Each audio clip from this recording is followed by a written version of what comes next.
plug-in hybrid remains a strange automotive safety blanket. It tries to combine the virtues of both electric and internal combustion propulsion, but, like those who wear both belt and suspenders, it's compromised by a fundamental lack of certainty. By the standards of the genre, the new Kia Optima plug-in hybrid is good, given the low price of gasoline, though it feels like the answer to a question that few actually ask. Although the Optima 5 plug-in hybrid electric vehicle is Kia's first plug-in, it shares mechanical components with the existing Hyundai Sonata plug-in. Kia also will continue to sell a plug-free Optima hybrid alongside the standard Optima sedan.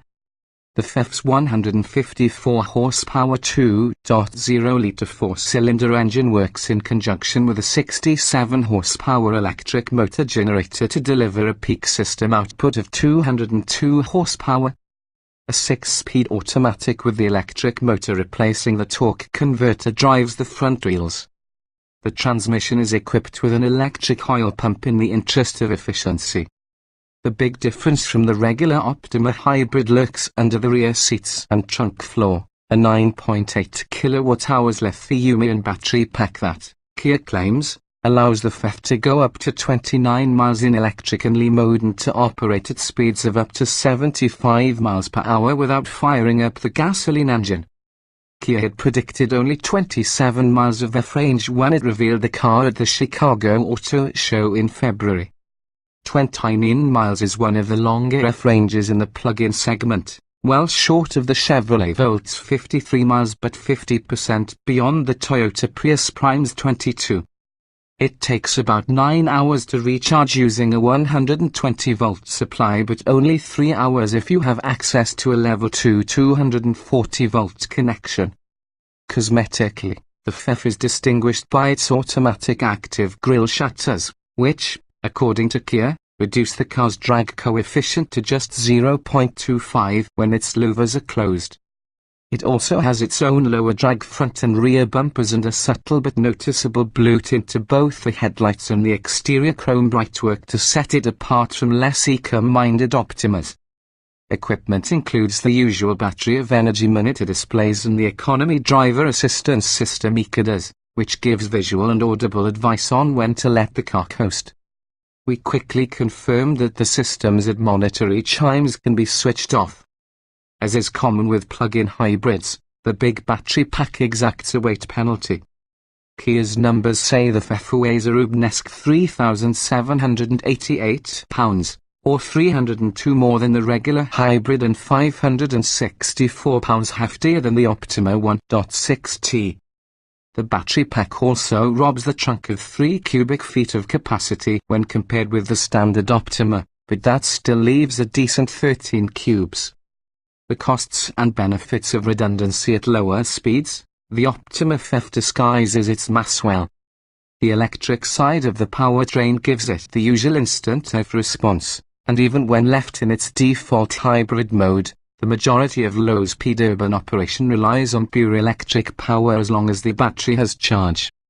The driveline doesn't manage the magic carpet impression that hybrids with variable ratio planetary gears convey under gentle use, but the automatic's step ratios mean it doesn't suffer from slurred transmission response when the driver orders quicker, gasoline-propelled progress. Drivability issues that we noted when we tested the 2014 Optima hybrid seem to have been addressed. The electric and gasoline sides of the powertrain now work together seamlessly. FEF mode is great for sneaking up on pedestrians and for polishing your self-image as an eco-aware consumer. Otherwise, FEF mode's main advantage is lower carbon emissions compared with the car's operation in standard FEF hybrid mode. Given the growing number of cities that forbid combustion engines in their congested center zones, FEF mode is likely to become more appreciated over time. Initial acceleration is reasonable under electric-only operation, but it tails off early as speed builds. It would take a long, gentle run-up to confirm the claimed EV mode top speed of 75 miles per hour, since anything beyond gentle pressure on the accelerator fires up the engine. In the gentle use that the car encourages, refinement is good, but once the internal combustion side of the powertrain gets going, it proves raucous at higher revs. Try to hurry things along, and you'll run up against the unwelcome effects of the FF's extra pounds. Grip levels are modest on the low rolling resistance tyres, and the Optima struggles to keep its mass in check when asked to deal with tighter corners or bumpier roads.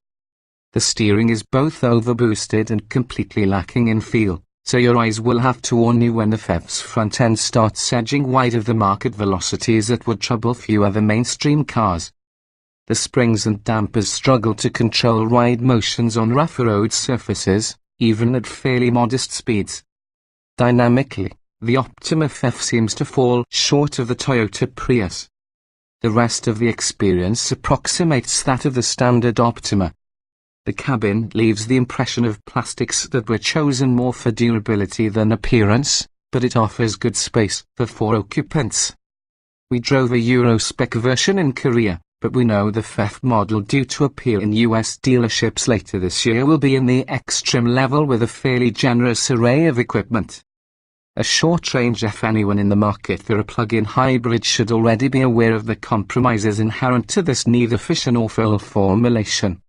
For anything other than relatively short journeys between destinations equipped with fast chargers, that large battery pack becomes a liability rather than an asset. Chevy supports the case for its extended range volt with the assertion that most commuters travel fewer than 40 miles a day, round trip, so a relatively modest range gives owners the equivalent of a pure electric. Kia expects the Optima FF to earn an EPA fuel economy rating of 99 mph. But once the big battery is depleted, real-world mileage will be worse than that of the standard hybrid owing to the extra mass and essentially identical operating parameters. Unlike some plug-ins, it can recharge its big battery pack on the move, in the conventional hybrid manner, using regenerative braking in the engine, but you'd have to be moving at a crawl or idling for a long while before it'd replenish meaningful F-range. A driver's usage would have to be heavily biased towards slow urban slogs, covering short distances, to make the math work.